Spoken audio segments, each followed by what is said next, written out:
Oui, évidemment, sur la carte mère, il y a des points de test. Il y a des points de test. Déjà, pour cette carte mère de la HP Probo 440 G1, à partir du connecteur 8, ce connecteur 8, ce connecteur 8, tu peux déjà faire beaucoup de vérifications. Donc, tous ces éléments-ci sont des points de test, ce que tu vois ici.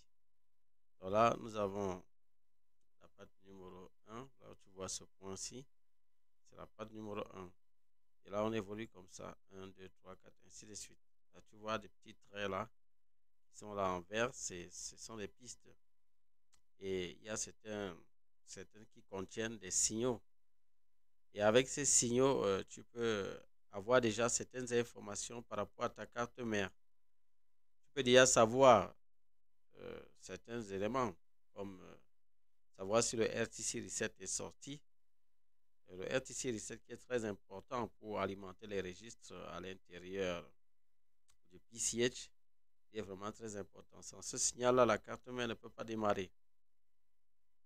Alors, tu pourras retrouver ce RTC Reset à la patte 9 de ce connecteur. Donc, tu peux retrouver ça à la patte 9. Donc là, on peut compter, comme je vous l'ai dit là. Donc, on a un, 2, 3, 4, 5, 6, 7, 8, 9.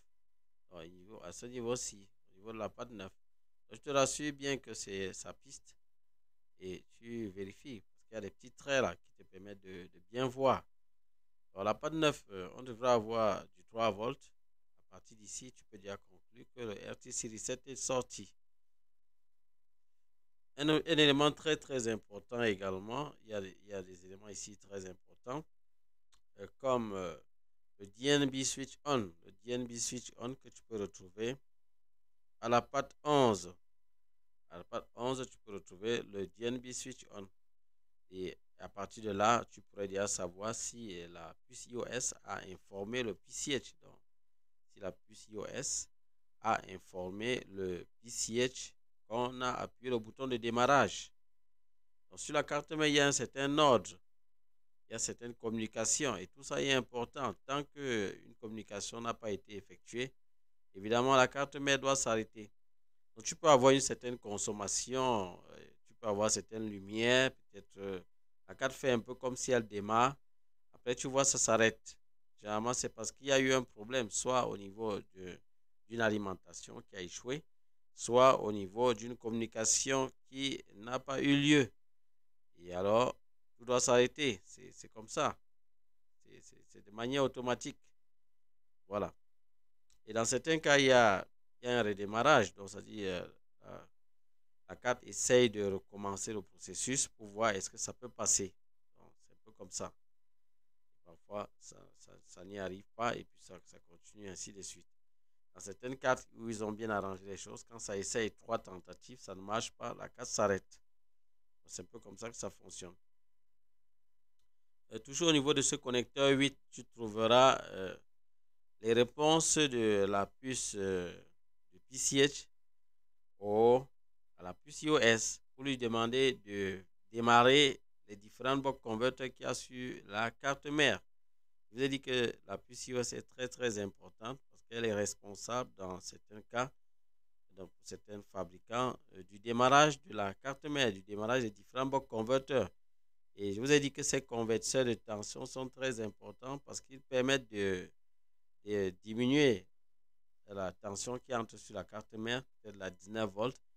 Il permet de transformer 19 volts par exemple en 3 volts, 19 volts en 5 volts, 19 volts en 1.5 volts, 19 volts en 1.05 volts, 19 volts en 1 volt.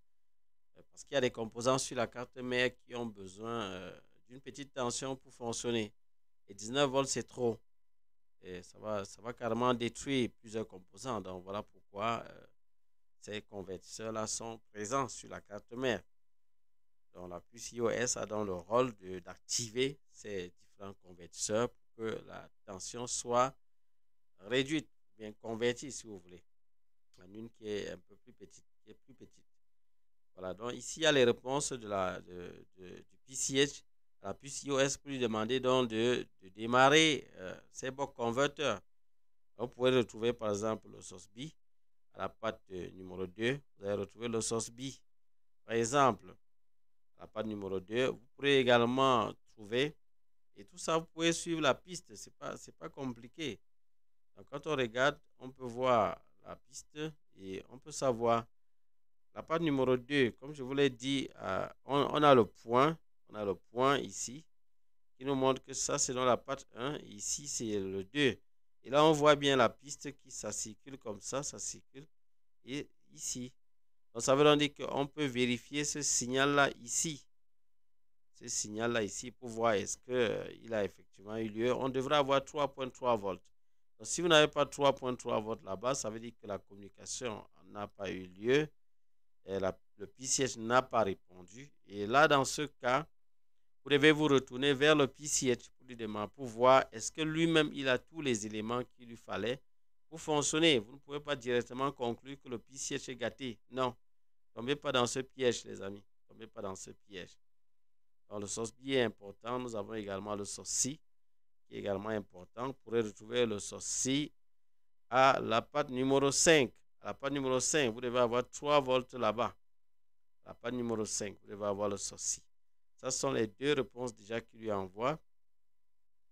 Vous lui demandez que le PCH envoie, le PCH dans cette puce C, que le PCH envoie à la puce iOS pour lui demander de démarrer les différents buck converteurs.